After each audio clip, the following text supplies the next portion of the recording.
In 2006, I published this book. This is the paperback edition called The Jesus Dynasty. And in the book, I began with an introduction that was called A Tale of Two Tombs. And I introduced, I guess for the first time, the wider public, I introduced this idea that the James ossuary that had come out in 202 and the Talpiot so-called Jesus tomb that had been discovered in 1980 and briefly publicized in 1996. But I doubt if any of you will remember in 96 the little blurb. It was mostly in Great Britain on the BBC, and it might have been picked up by some of the wire services. But when you probably first heard about this Jesus Talpiot tomb, well, certainly not 1980, and I don't think it was 96, but either through my book and some of the publicity that came from that. And the book's not about that, but it introduces this notion of dynasty. But you probably began hearing about it in 207, I think it was 207, the next year, when there was a film out with Discovery Television.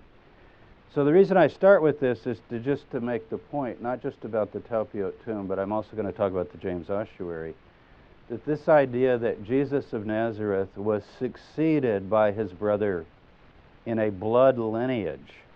Whatever Jesus was, once he dies, James picks up with his brother, Yaakov, his Hebrew name. And if this ossuary indeed held the bones of James, the brother of Jesus, that would be the first physical link, an archaeological link to Jesus and to the reality. For me, it wasn't just Jesus. I'm not a Jesus smither, so I didn't have trouble with thinking, if Jesus existed, I need an ossuary that mentions him so I can finally believe he existed. That wasn't my question as a historian. It's not the question of most historians. But to have something that, lo and behold, linked him to this pretty much forgotten figure. People don't get their Jameses straight very easily because there's James the fisherman, right? One of the 12 apostles. But the brother, many people, if you just took a poll on the street here in San Francisco, you might get, did Jesus even have brothers? But you're not going to get people just ticking off the four names, James, Simon, Jude, and so forth. That's not going to happen. So this was October 202. And this lecture is what's new about the Talpiot tomb, but one of the things new about the Talpiot tomb is some new evidence and possibilities that the James ossuary is associated with the Jesus tomb physically in terms of its provenance. Where did it come from? Hasn't been completely demonstrated yet, but it's a stronger possibility that I will tell you about. So that would be very new about the Talpiot tomb, because clearly if the James ossuary was taken from the Talpiot tomb somewhere in 1980 or slightly before that, that changes everything in terms of people objecting to the Jesus tomb, saying the names are common. Because James is one name in our whole prosopography of names of that period that is far from common. It's actually quite rare. And to have a James brother of Jesus pretty well settles things. But here's where it came from. Not this particular shop necessarily, because Oded Galan, the owner, is not clear on which dealer he got it from. There are different stories. But this can serve as one of the 19 Holy Land shops in Jerusalem that occasionally sell ossuaries, and certainly before 1976 did sell ossuaries. So this was the inscription. Shimon Gibson drew this. I think he did a wonderful job. Knowing Shimon, every scratch is correct. So this is even better than looking at the real ossuary. So what does it say? In English, James, son of Joseph, brother of Jesus. And the question then became, was it perhaps originally James, son of Joseph, and the owner or somebody, I guess it would have to be the owner, he's the one charged with it, might have forged brother of Jesus. But if you kept up with the latest, that's looking more and more unlikely. This is a classic picture of Peter and Paul And those are the figures people know, right? I mean, you go to the Vatican, and all over Rome, what do you see? The statues of Peter and Paul. They're very stylized. And Peter's holding the keys to the kingdom because of Matthew, right? 16 and 18. And Paul is holding usually a scroll or a book and a sword. So he's holding the sword of the Spirit and the Word of God. Peter's holding the keys of the kingdom. Who's missing here? The person missing is the leader of the Jerusalem church and of the Jesus movement. He simply doesn't appear much in Christian art. Now, the Eastern Church, Eastern Orthodox, has preserved a memory of James much more than the West. And so here you have a Eastern fresco or icon that has Jesus in the middle. Interestingly enough, James looking very much like Jesus. And Peter, don't you love that? He's looking like he's not too happy. So I don't know what the artist wanted to convey by this, but I love this picture. And I think it's sort of symbolic of the kind of thing that we're talking about. Okay, so let's start with burial. One is that in the Iron Age and in earlier times in the land of Israel, Jewish burials were done more collectively, where you would just gather the bones, you would lay the body out, still cave burials like you see here, but the bodies would be laid out, and when the skin is decayed and the organs are disappearing, gathering the bones, but then they could just be put in a pile, an undifferentiated pile. And we find some of these in Jerusalem still. There's an Iron Age tomb under the École Biblique that some of you might have seen. It's not necessarily open for tourists, but you can go and ask to see it. And the bones are still there. They're in a bone pit. So even though the bodies are laid out on shelves so that they go back to the dust, so to speak, bones are then collected. What you've lost here is individuality. You might say this is a certain family cave burial, but then you're going to find the bones of 10, 15, 20 people inside with no nomenclature, right? So what happens in the Second Temple period, we call it, the time of Jesus, the Herodian period, in Jerusalem, almost exclusively in Jerusalem, is the practice of using these limestone bone boxes called ossuaries, arises, and a certain percentage of them have names etched on them, usually very informally, sometimes just like a scratched graffiti. This becomes for us an invaluable asset. For example, in the Israeli collection of 600 or so ossuaries, a couple hundred of them have incisions of names. In the whole collection of all ossuaries, we now have a new volume that's been published. It's called the Corpus of Inscriptions from Palestine during the period from Jerusalem. About 650 inscriptions, ossuary inscriptions, inscriptions on maybe 3,000 ossuaries. So that would be beyond the Israel State collection. Now, the State of Israel owns some ossuaries, maybe about a quarter of the ossuaries known, but lots of private collectors have ossuaries. Other museums have ossuaries that are not part of the State of Israel. I mentioned the École Biblique. They own some ossuaries. And so if you take the total number, we have these inscriptions. This is a tomb on just south of Jerusalem in the Valley of Hinnom, and it shows you what, if this was blocked up and covered with soil, you would just see this top part here. But this was robbed in the year 2000. So the thieves dug in, found the entrance, and went into the tomb. And then you're into a cave area, and these ossuaries inside were broken, and the names were taken off. So if you see here, see that plaster area there? There's a plaster area there. There's a missing plaster area there. That very likely, these missing areas, because otherwise they're rather complete, were probably the part of the ossuary that had the names on it. And so what happened in this tomb robbery is they probably took hammers, and it's a horrible thing. First of all, you're desecrating the bones, just scattering them everywhere, cracking the ossuaries, because to carry a heavy ossuary out you're going to more likely be caught. So they take just the part with the inscription, and then it would be sold on the black market to tourists in Jerusalem, just the little piece. And particularly names that might be known in the New Testament could be valuable. So that you might buy a piece of an ossuary, and it might say Maria on it. And then you would have an ossuary with the name Mary from the 1st century, even though that's one of the most common names, but still, it's something that a lot of people would desire. So Gibson and I found this tomb accidentally.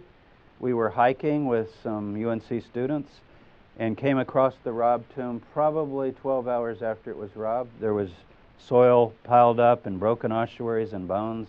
Somebody done a real rush job the night before. And we came upon it in the afternoon of the next day, reported it to the IA. We got to do the excavation on it. And other than just being a tomb with a bunch of broken ossuaries, it had, I mean, that's interesting enough, right? But since the names were taken away, with the exception of 2 names, you know, we're not gaining an awful lot of new knowledge. But in this case, we did something new. A burial shroud was found, a cloth burial shroud, linen and wool, over one of the skeletons, still in place in one of the niches. I'll show you a slide. There he is right there. Here's the entrance, and you go down to the 3rd level in the tomb. And he had leprosy. So we call this the Tomb of the Shroud. It's in my book, Jesus Dynasty. You've heard about it, perhaps. It gave us new knowledge about how did they shroud bodies when they buried them in the 1st century. Actual burial shroud. The first Jewish male hair. So we can tell something about how hair was cut. The style. Was it lice-free? That sort of thing. And also the first example of Hansen's disease, not a skin rash like eczema, but actual Hansen's disease. First example ever found. Now, because of this practice of putting bones in ossuaries, names on some of the ossuaries, a percentage of them, and then sealing these up in rock-hewn tombs, the building boom in Jerusalem since 1967, and particularly in the 80s and 90s, all around the old city, Jerusalem has grown on the south and on the west, but particularly on the south. That's where the south and east of Jerusalem is a necropolis, we call it, right, of ancient Jerusalem. The necropolis of ancient Jerusalem has largely been uncovered because the bulldozers, in preparing for roads and apartments and condominiums and parking lots and everything, regularly come across tombs. And what is done is called rescue archaeology, where the Israel Antiquities Authority goes in and very quickly, under a licensed archaeologist, an investigation is made of the tomb.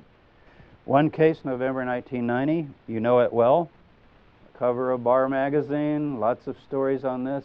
It's beautiful, ornate ossuary, now on display in the Israel Museum.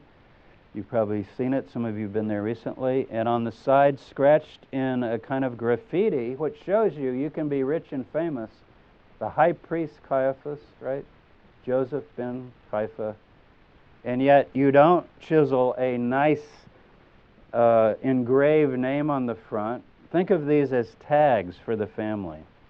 You know, we moved grandma over here, and her name was Maria, but the granddaughter was Mariam, and there was a Yeshua, and there was a Yaakov, and, you know, we got to keep all these people straight over a couple generations. So these are names, they're in the dark, the tomb is sealed, but over the generations you could say, well, that's Joseph Caiaphas, you know, my great-grandfather, that's his. But they didn't mark all of them, so why didn't they mark them all? Probably it's just an individual family thing. You know, some people say, well, I know who's in each ossuary, and I don't need to necessarily mark it, and other people mark it. But most of the inscriptions are very informal like this.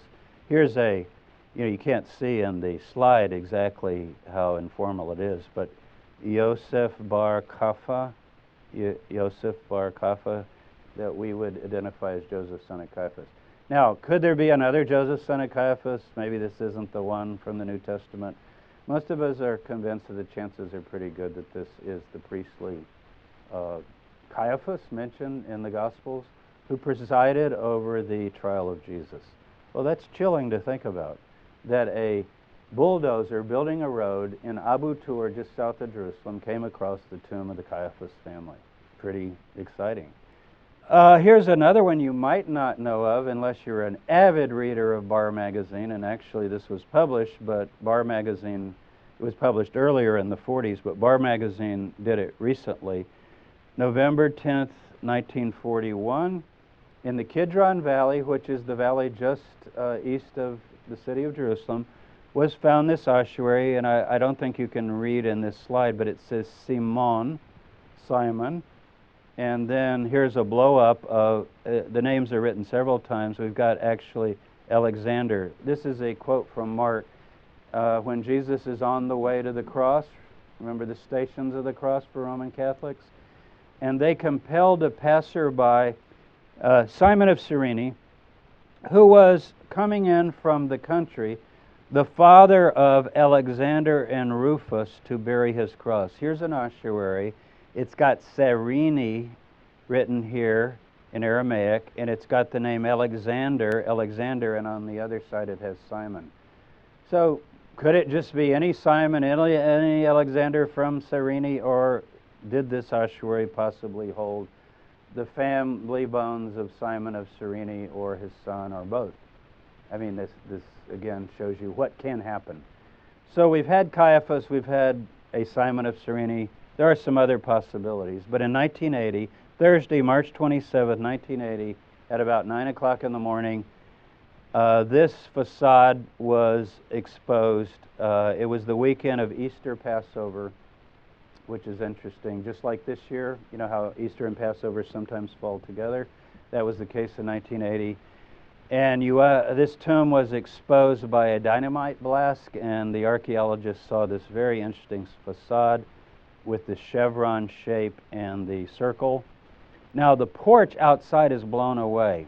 There would have been a covered rock, when I say porch, when you first go into the tomb, there's an entranceway before you get into the tomb where the bodies are. We'd call it a foyer, but that's all was blown away by the blast. So where is Talpiot? This is an aerial shot of Jerusalem, about all you can make. Here's the Dead Sea. This is Jerusalem, the old city. Talpiot is literally right there on the line. And here is another shot of it. This is Jerusalem. There's Talpiot, so right there. At the time the Jesus tomb was discovered, it was mapped. This map was actually drawn by Shimon Gibson. Count them, 1, 2, 3, 4, 5, 6, 1, 2, 3, 4, 5, 6, 7, 8, 9, 10 ossuaries. 6 had names on them, which is that's a high percentage. With 10 ossuaries, if you got 2 with names, you would be pretty happy. 4, you would be ecstatically happy. 6, that's great. So what were the 6 names? This one reminds you of the Caiaphas, doesn't it? I mean, is that just scratches? Probably it wasn't noticed immediately by the excavators. They pulled these out Thursday, Friday, Saturday, Sunday. After it was discovered on Thursday, they pulled these ossuaries out. Nobody went running in Jerusalem saying, "We found a Jesus, son of Joseph." But that's exactly what this reads. Some of you know a bit of Hebrew to figure all that out. A Yud, Shin, Vav, Ayin, Yeshua, Bar, and then Yehoseph. I found it interesting that the style of the James and Jesus ossuaries are similar. This one this is the James, this is the Jesus. This one's been more weathered, but they're not the ornate type you'll see in a minute, with the rosettes and all the decoration. They're rather simple. You've got the James scratched on here and the Jesus scratched on here. It's just interesting to look at them side by side. Also, the name Yosei, it's a shortened nickname for Joseph. Joseph is a relatively common name, but Yosei as the nickname form of it is rare. And as far as appearing in, this is Aramaic or Hebrew, this is the one of two other examples. There's a few more in Greek, but it's pretty rare. There's also Maria. Can you see the writing there? Maria, or Mary, or Miriam. There's an ossuary with Maria. This ossuary is one of the decorated ones, and it has on the back of it, Mariamne, also known as Mara, is one way to read it. This is how it was initially read. There are discussions now on whether it could be Mariam and Mara, which would be taken to be Mary and Martha. So it's either two women, Mary and Martha, buried in one ossuary, which is a possibility, or it's one woman, Mariamne, who's also called Mara, not Martha, but Mara, which is the Aramaic term for the Lord, feminine. There's also a Matthew, and there is the most controversial, a Yehuda bar Yeshua, right there. So these are the names we have in Aramaic or Hebrew. So the question is, could this be Jesus of Nazareth? Jesus, son of Joseph.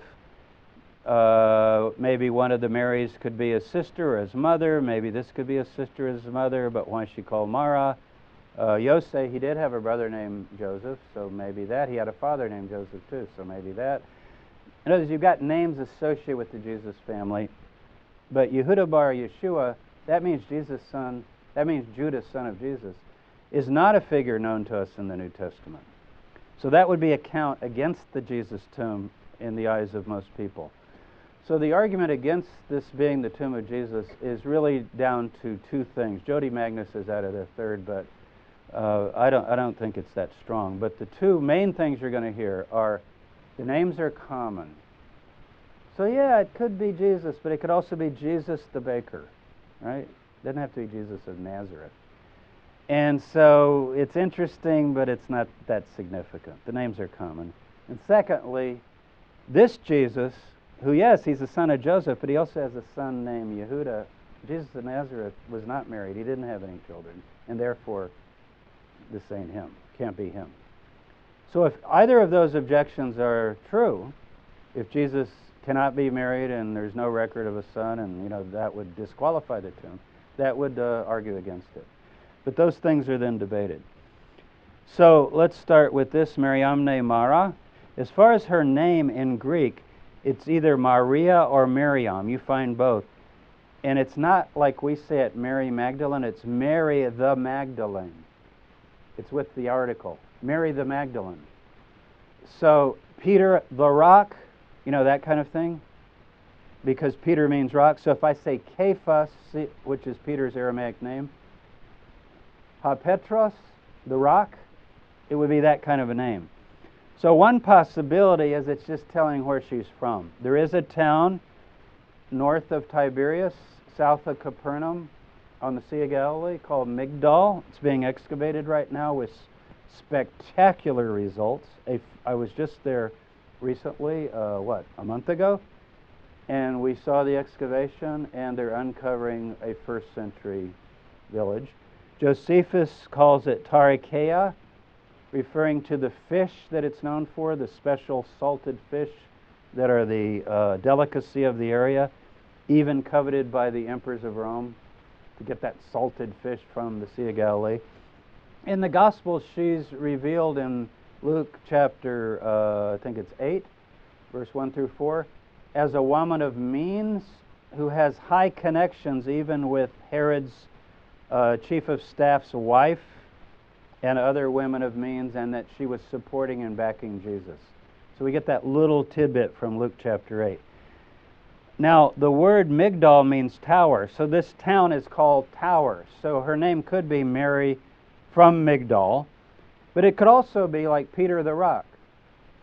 And this has been suggested by a number of people. In other words, maybe the reason you're called, you know how Jesus gave almost all the apostles nicknames, right? Sons of Thunder, the Rock, and so forth. Maybe he named her, I'm going to call you, Miriam the Tower. Well, that would kind of go along more with the idea that she is a important figure. There's also the possibility in Hebrew, if you know the word gadol, to make big, right? Gadol? Some of you had a bit of Hebrew. If you put it into the participle form, megadlah, it means the one who raises the child, literally the baby tender, the one who nurses the child or grows the child. It's possible that this would go in with the Talpiot tomb theory, that her name, Mary Magdalene, means Mary, you know, the one who tends the Holy Child of Jesus. Now, what this means then, we'll get to the names or comment. Let's go to the other objection since we're on this ossuary, Mary, also known as Mara, if we translate it that way. It means that she is the one who wipes Jesus' feet with her hair, and she is the one who presides at the burial of Jesus. She's the first one to the tomb. She has this intimate relationship with the family. But the notion, this is a Jesus, Mary Magdalene, very rare stained glass window in Ireland, where she's either overweight or pregnant, I don't know which, but it is Mary Magdalene. But the notion that Jesus at age 30 would have had this woman and this child is really probably the main objection people have historically to the Talpiot tomb. It's not the main objection theologically. The main objection theologically is you can't find the bones of Jesus, right? So it can't be him. But historically it would be, well, we have no evidence that he was married. But here would be my argument for my hypothetical argument that this could very likely be the tomb of Jesus of Nazareth. If you ask who would be in a hypothetical tomb of Jesus, forget the theology, I'm just talking about a Jew buried in the 1st century in Jerusalem, put in a cave burial with ossuaries as people were buried at this time. You would have Jesus himself, possibly Joseph his father, Mary his mother as the wife, any wife or children if he was married, his brothers, James, Joseph, Simon, and Judah, with their wives and children, and his sisters if they were unmarried. If they were married, they would be in their husbands' tombs. But that shows you the custom. Do you follow? In other words, this would be like a family tomb of Joseph, the way I'm listing it here, the father.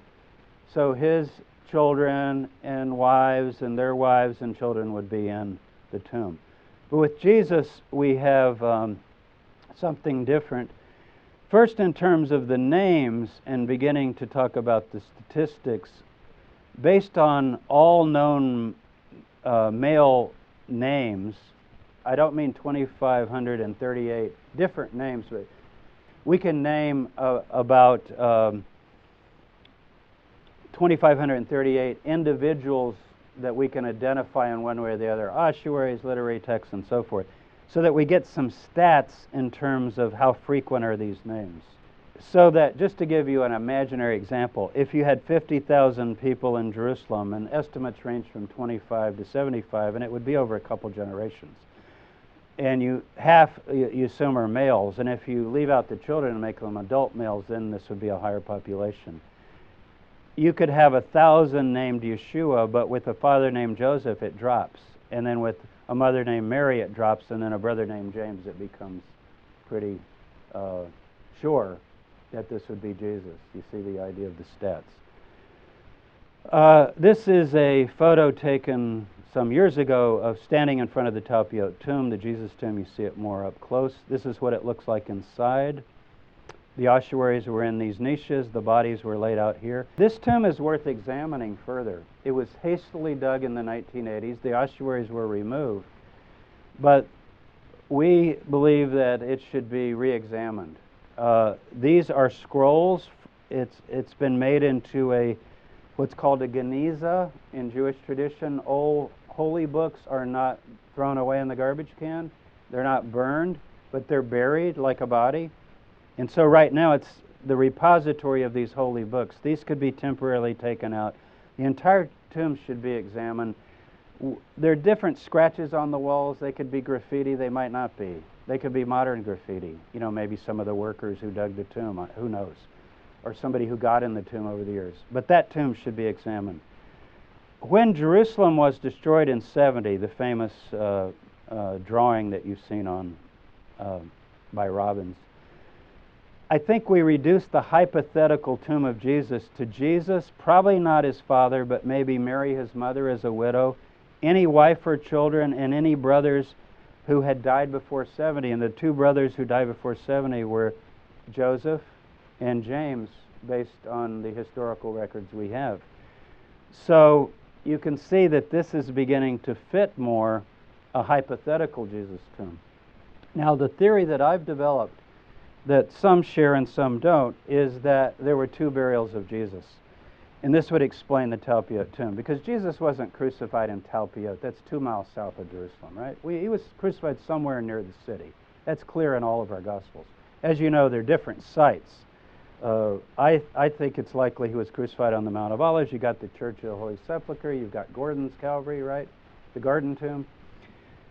Be that as it may, what we get in the accounts is that Joseph of Arimathea has charge of it.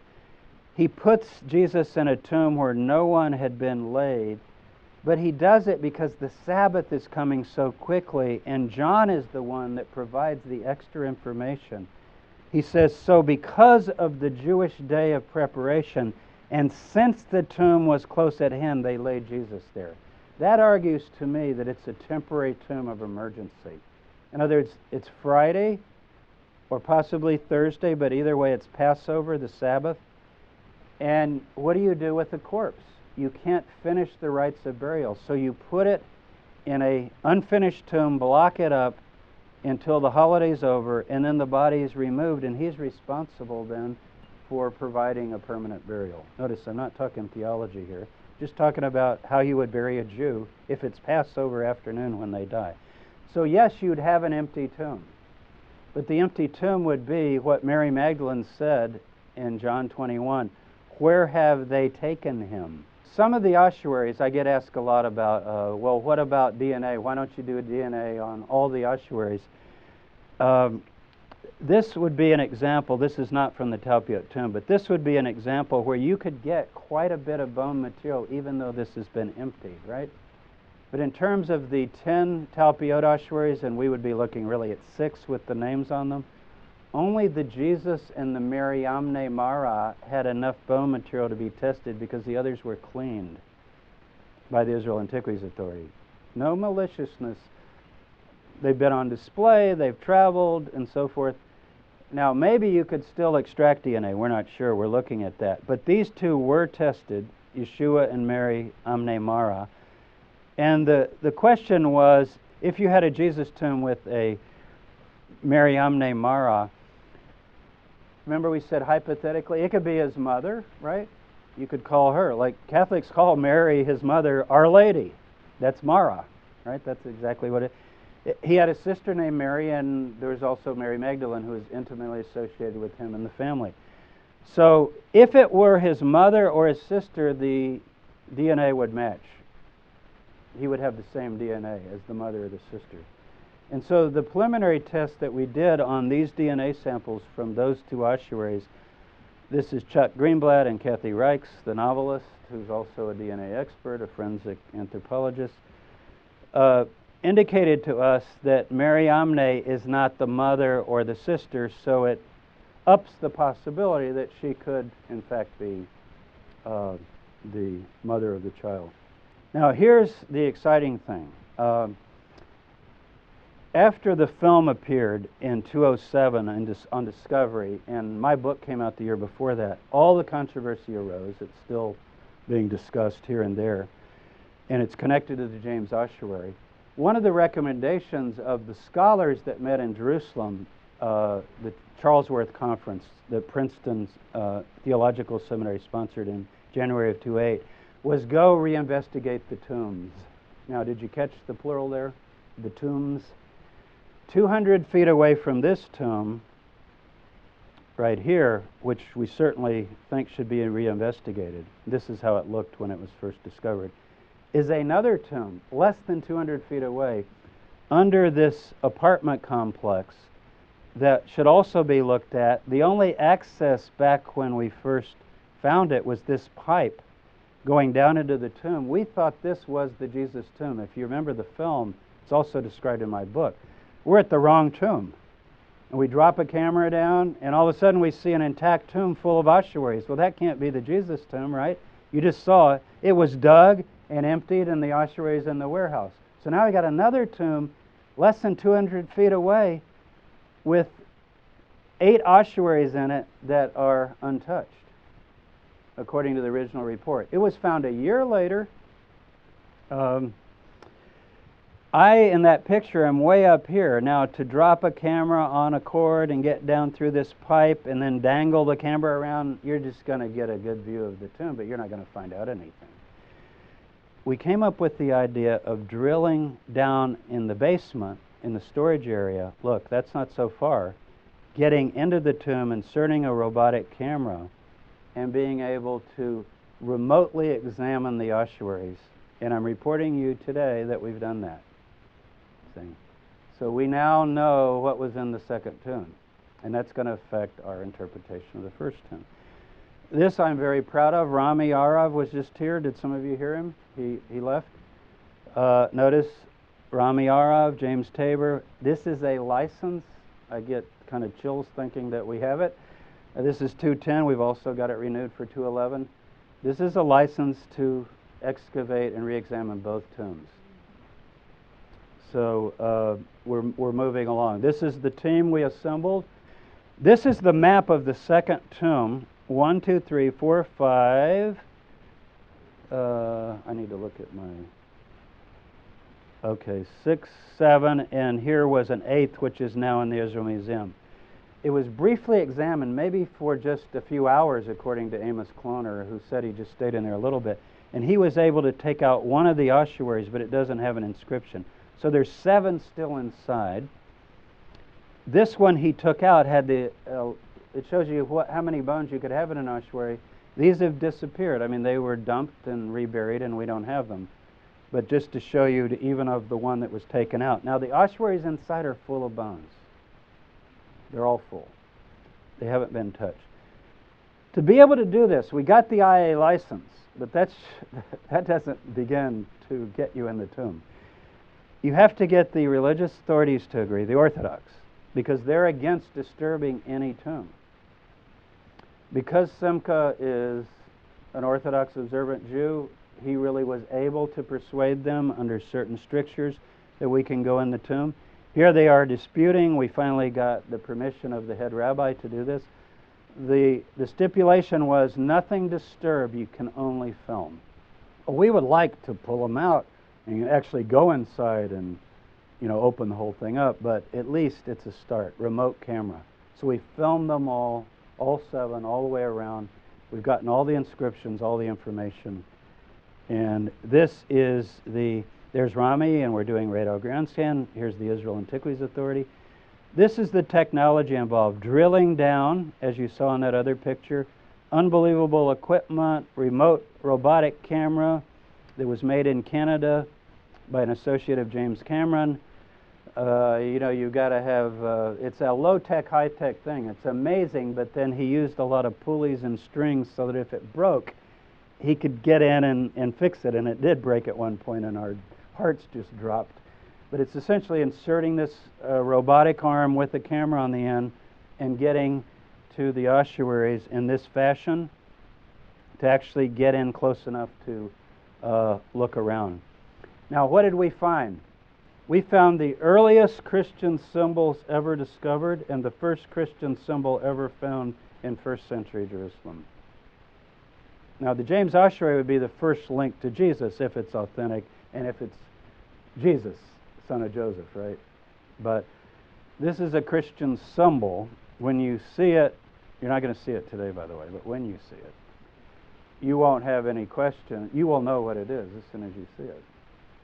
And it's not a cross. So, couldn't resist that. The earliest testimony of faith in the resurrection of Jesus predating any of the New Testament Gospels. Now, this is sort of a good news, bad news thing for people. Because it's like, oh, wow, you found the earliest evidence of faith in Jesus' resurrection. That's magnificent. We'll put that on the cover of Christianity Today. But 200 feet away is a tomb with Jesus, son of Joseph, Marianne, you see. So it would what we have to process is if this is valid, if it stands up. What was their view of resurrection of the dead? Is it possible that they had a view that you could leave the old body behind and have the new body, and still believe? Because I'm telling you, the people in this tomb believed he was raised from the dead, but they're 200 feet away from his, quote, tomb. So maybe this hasn't been put together properly by the theologians over the years. Maybe there's a possibility that we can explain all this historically, and people who still believe in, these people believed he was raised from the dead, can still believe that. You know, we're just trying to find out what is there. We're not trying to make it come out one way or the other. I will say this, though. Paul, when he describes resurrection in 2 Corinthians 5, he says it's taking off your old clothes, and then you're naked, your soul, and putting on new clothes. And you have to ask, if you take off your old clothes and put on your new clothes, do you have to pick up your old clothes and carry them around forever? Or could you just leave them there? That was his analogy. And he said, we're not like the Greeks, Plato, that where you stay naked, right? You put on a new body, a new tabernacle, he calls it, a permanent building. The tent is the current building. Do you have to keep the tent? It's just a question. So we're trying to figure out, what did the earliest believers think? We also found the earliest record of a teaching or saying of Jesus, an actual teaching of Jesus from the Gospels. And we found, we believe that the proximity of this tomb to the Jesus family tomb increases the likelihood that the other tomb is the tomb of Jesus.